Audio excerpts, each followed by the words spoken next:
ഇനി തൃശ്ശൂരിൽ ഏഷ്യയിലെ ഏറ്റവും വലിയ കലാമാമാങ്കം കൊടിയിറങ്ങിയിരിക്കുകയാണല്ലേ. ഇപ്പോൾ ഇവിടെ തലസ്ഥാനത്ത് മറ്റൊരു ഉത്സവം നടക്കുകയാണ്.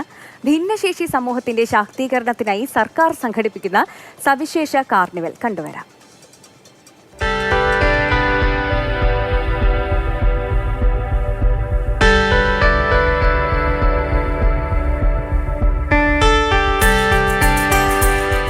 ഞാൻ ഒറ്റയ്ക്കല്ല, കൂടെ നിൽക്കാൻ ഒരുപാട് പേരുണ്ടെന്നുള്ള തോന്നലും ആത്മവിശ്വാസവും ധൈര്യവും ഓരോ ഭിന്നശേഷിക്കാർക്കും ഉണ്ടാക്കുന്ന ഒന്നാണ് ഈ സവിശേഷ കാർണിവൽ.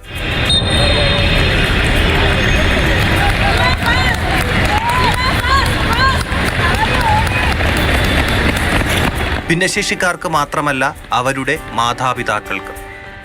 എൻ്റെ മോനെ സംബന്ധിച്ച് ഞാൻ 2016 മുതൽ ഇങ്ങനെയുള്ള വേദിയിൽ കൊണ്ട് നടക്കുകയാണ്.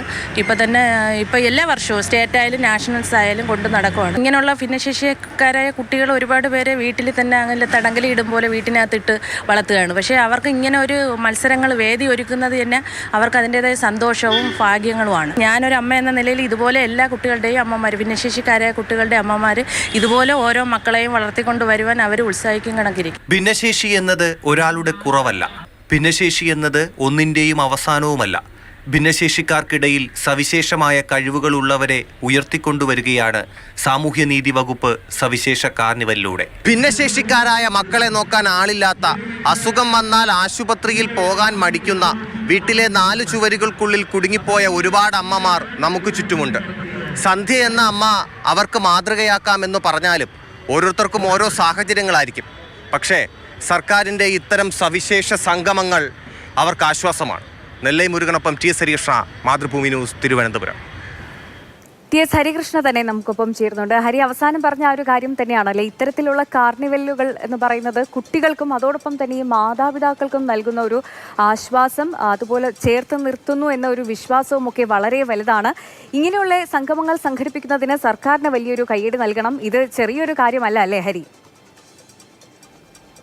നമ്മൾ ഇങ്ങനെയുള്ള വേദികളിലൊക്കെ പോകുമ്പോൾ ഈ ഭിന്നശേഷിക്കാരുടെ പ്രകടനങ്ങൾ കാണുമ്പോൾ, അവർ പാട്ട് പാടുന്നതായാലും അവരുടെ ഈ കായിക മത്സരങ്ങളിലൊക്കെ പങ്കെടുക്കുന്നതായാലും അതൊക്കെ കാണുമ്പോൾ നമുക്കുള്ളിലൊരു ചെറിയൊരു വിഷമോ അല്ലെങ്കിൽ ഒരു സഹതാപമോ ഒക്കെ തോന്നും. പക്ഷേ അതല്ല ഉള്ളിൽ തോന്നേണ്ടത്. വളരെ സന്തോഷത്തോടെ അവർ ചെയ്യുന്ന കാര്യങ്ങൾ, അവർക്ക് ഉള്ളിലുള്ള ഓരോ കഴിവുകളെ മനസ്സിലാക്കി അത് നമ്മൾ കണ്ട് തിരിച്ചറിയുമ്പോൾ അതിനുവേണ്ടി അവരെ പ്രൊമോട്ട് ചെയ്യുക എന്നുള്ളതാണ് ഇതിൽ ഓരോ സ്ഥലത്തും ചെല്ലുമ്പോൾ നമ്മൾ ചെയ്യേണ്ടതെന്നുള്ളതാണ്. ഇതിലിപ്പോൾ രക്ഷകർത്താക്കളുടെ റോള് വളരെ വലുതാണ്. ഞാൻ സന്ധ്യ എന്ന അമ്മയുടെ കാര്യം മാത്രമല്ല, അവിടെ മറ്റൊരു കുട്ടിയുടെ അടുത്ത് ഞാൻ സംസാരിച്ചു. ഒരു പെൺകുട്ടിയുടെ അടുത്ത് 2 കൈക്ക് ജന്മനാ സ്വാധീനമില്ലാത്തൊരു പെൺകുട്ടിയായിരുന്നു. അപ്പോൾ അവരുടെ അടുത്ത് ഇങ്ങനെ സംസാരിക്കുന്ന സമയത്ത് അവരെന്നോട് ഒരു ടാബ് ഉപയോഗിക്കുന്നുണ്ടായിരുന്നു, മൊബൈൽ ഫോണിൻ്റെ ടാബ് ഉണ്ടല്ലോ, അപ്പോൾ അത് ഉപയോഗിക്കുന്നുണ്ടായിരുന്നു.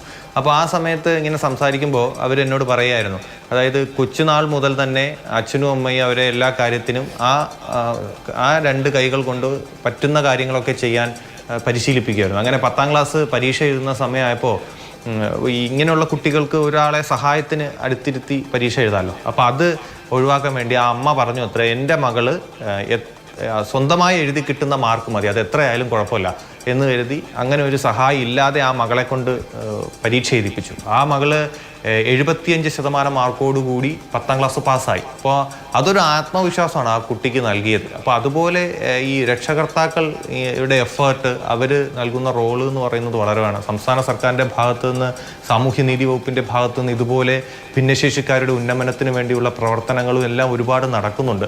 അപ്പോൾ അതൊക്കെ അവരുടെയൊക്കെ സന്തോഷം എന്ന് പറയുന്നത് വളരെ വലുതാണ്. ഒപ്പം ഈ രക്ഷകർത്താക്കൾ എടുക്കുന്ന എഫേർട്ട്, അവരെയൊക്കെ വളർത്തി മുൻനിരയിലേക്ക് കൊണ്ടുവരുന്നതിന് വേണ്ടും ഒരു വിഭാഗത്തിലേക്കോ മാറ്റപ്പെടാതെ അവരെയും പൊതുസമൂഹത്തിൽ എല്ലാവരെയും പോലെ മുന്നിട്ടിറക്കി കൊണ്ടുവരുന്നതിനും അവരെടുക്കുന്ന എഫേർട്ട് നമുക്ക് കാണാതിരിക്കാൻ പറ്റില്ല.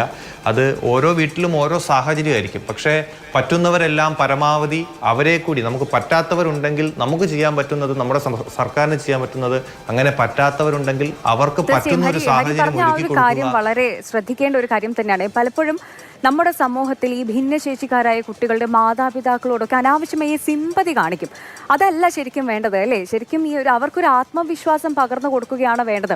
ഭിന്നശേഷി എന്ന് പറയുമ്പോൾ കഴിവില്ലായ്മയല്ല, ഹരികൃഷ്ണ പറഞ്ഞതുപോലെ അങ്ങനെയല്ല. ഇത്തരത്തിൽ ഭിന്നശേഷിക്കാരായുള്ള ഡിഫറൻ്റ്ലി ഏബിൾഡ് ആയിട്ടുള്ള കുട്ടികളെ ഉയർത്തിക്കൊണ്ടുവരാൻ വലിയ രീതിയിൽ സഹായിക്കും ഇത്തരത്തിലുള്ള കാർണിവലുകളൊക്കെ. അതോടൊപ്പം തന്നെ ഇവരുടെ മാതാപിതാക്കളുടെ ആത്മവിശ്വാസം വർദ്ധിപ്പിക്കാനും ഇത്തരത്തിലുള്ള സംഗമങ്ങൾക്ക് സാധിക്കുമെന്നതാണ്.